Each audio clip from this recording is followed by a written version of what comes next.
So thanks for having me. Thanks for all of you coming out in a bit of a snowstorm here. Just want a quick shout out to MarketingTO. I think they sort of came on my radar sort of late last year, and I'm always very supportive of organizations that try to build community. And I think in a very short period of time, they've done a fantastic job. So just thanks to Alex and Jared and Ashley and the team. I think it's a good thing as we continue to go Toronto as a true global player in all things tech. A bit about my background, because like Andrew, I go back to the 90s. I'm old, in other words. I started one logo I didn't put on here, but I started my career in Montreal in 1998 with a company called Mama.com. Does anyone know Mama? Thank you. Yes, one dude, two dudes. Right on. You might know Mitch Joel. Anyone know Mitch Joel? That's where Mitch started his digital career too, just so you know. Mitch was our direct. Mitch sold banners for Mama.com, just so you know. So even the digital guru of digital gurus one point sold advertising. And excuse me, I am getting off my deathbed here, so if I sound a little phlegmy, it's because I am. So I will try not to gross you guys out as much as possible. But my background's interesting for this conversation, and also timing being timing. I've just started this new role at Yroo, and my background sort of bridges ad tech as well as on digital publishing, Canadian media in CanWest. At one time, if you know who CanWest was Canada's largest integrated media company. And then most recently, I was the managing director for a company called TubeMogul that was acquired by Adobe. So that even the 12 months I spent at Adobe before I joined Yroo was pretty foundational in terms of seeing how they approach the business and being one of the first companies who have really sort of put their money where their mouth is in terms of bridging everything that's happening in MarTech with a true ad tech solution. So a pretty interesting space. And then coming to Yroo, one of the first things that I was tasked with doing, literally my first meeting, they had a meeting with their agency the next day. And that was kind of my first decision in that role was to decide whether we were going to continue to work with this, one of the major agencies in Toronto, or to employ to go in a different direction. And for our purposes at our time, for what Yroo was trying to do, we chose to go in a different direction, just for full transparency. And I know Alex wants some controversy when we get up on the panel, and I can talk to you a bit about why, but. I thought it was kind of nice because we got the sort of the history of it from Andrew, and then Stephanie sort of dove into why Well's doing it the way they're doing it, and I think it makes a lot of sense because we are like a true growth stage company. For what we do, just so you guys know, is we are big data. We index one of the largest portfolio of product SKUs globally, over 7,000 merchants, millions of SKUs, and we're actively tracking price history. So our CTO, a very smart individual named Nick Zhu, often gets asked in investor meetings and other meetings, he's like, how the hell are you guys doing that? Like you're just, you got 15 developers and a handful of other people. How are you able to process that much data, put it into a visual form, and empower shoppers with transparency and relevancy through their purchase journey in such a short period of time and in such a clean way? And he actually does this, which I love, which he talks about Moore's Law. Who knows what Moore's Law is? Put up your hand. I'm sure a lot of technical people in this room are like, yeah, Moore's Law. And I want to read this, but if you didn't know, in '65, a man named Gordon Moore, working for Intel, made a prediction that would set the pace for our modern digital revolution. Basically, from careful observation of emerging trends, Moore extrapolated that computing would dramatically increase in power and decrease in relative cost at an exponential pace, directly impacting the power of computing in the hands of individuals and companies, of the technology in general, and actually change our society. And pretty relevant considering the debate that's going on in Davos last week around the evilness of Facebook and Google, right? But I just want to read something that actually what I did there was directly from Intel's site, talking about Moore because they're celebrating him. Is Moore's observation transformed computing from rare and expensive into a pervasive and affordable necessity. Now, if you think of that in light of the conversation we're having today, it's incredibly relevant. All of modern computing tech we know, that we know sprang from the foundation laid by Moore's law, from the internet to social media and modern data analytics.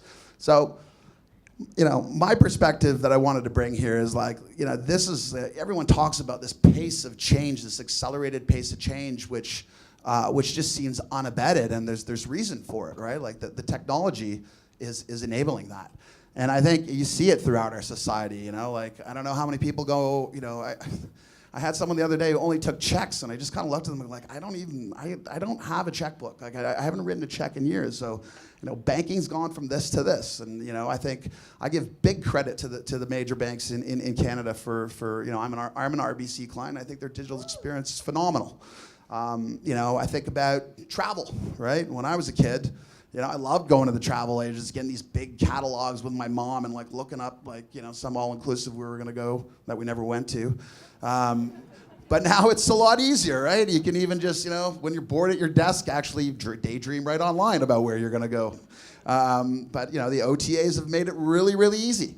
This is, again, very relevant, right? Considering, a lot of people lost their jobs this year, right? And is it directly related to this? Partially.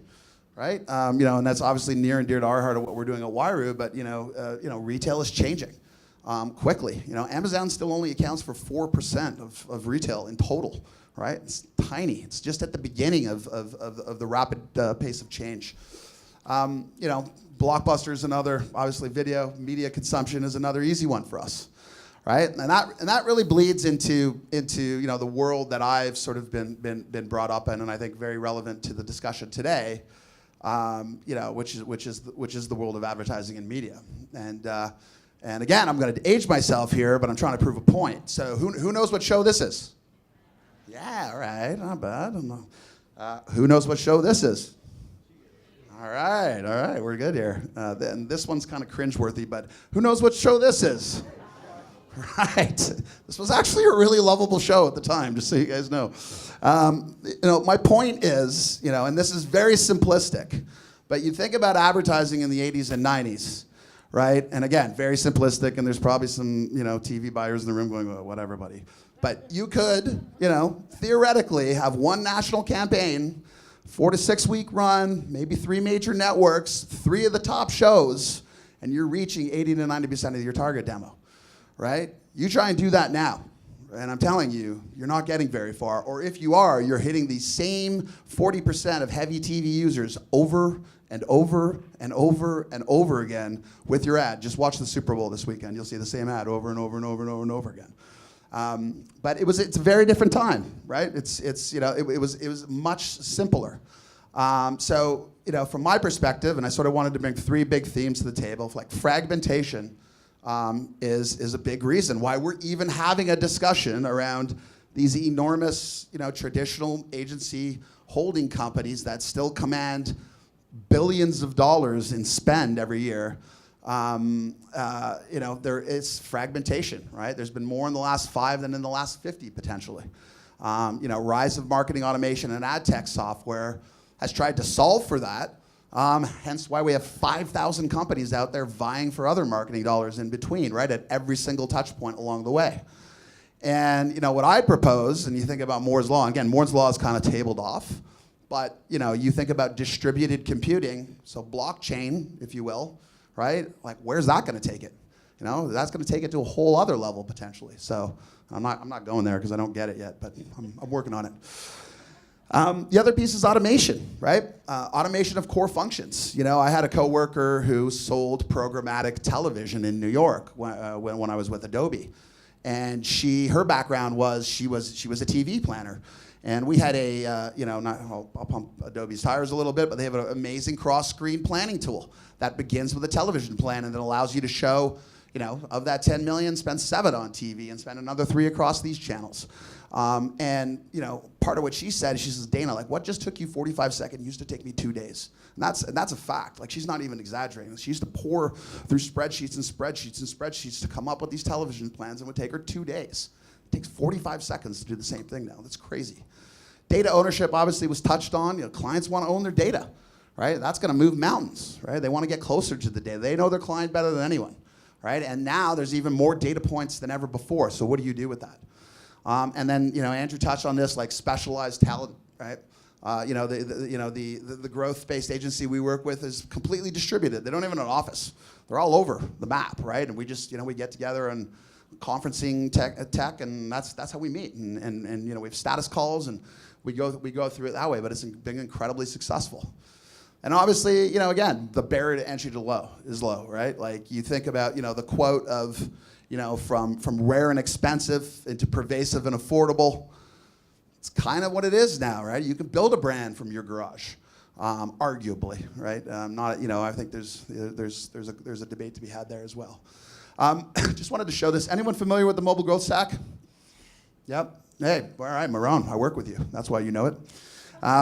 So these are guys that I met these guys like 3 years ago in New York. Guys out of Berlin, wicked smart. They were running growth at SoundCloud. And my whole point of this is like we're like 3 people at Yroo, and we've actually like automated a whole bunch of pieces of this already. And it looks pretty complicated, right? But the fact is, like, you can automate a lot of things, and that's part of the shift that's happening. There's like Neil Patel has sort of his list of like 7 things you should absolutely automate it. Check it out if you don't know who he is. It's a lot of great data there as well.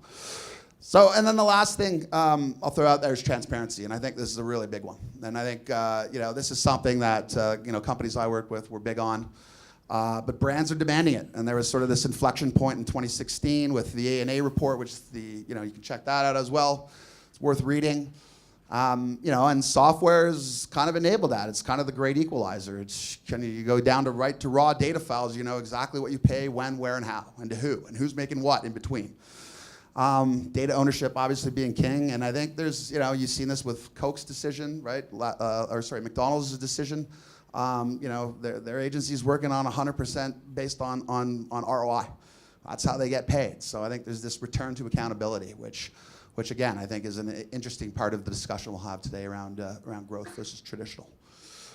That's all I had. A quick quote from a real president and one about change. And I hope you guys enjoy tonight. Thanks for having me.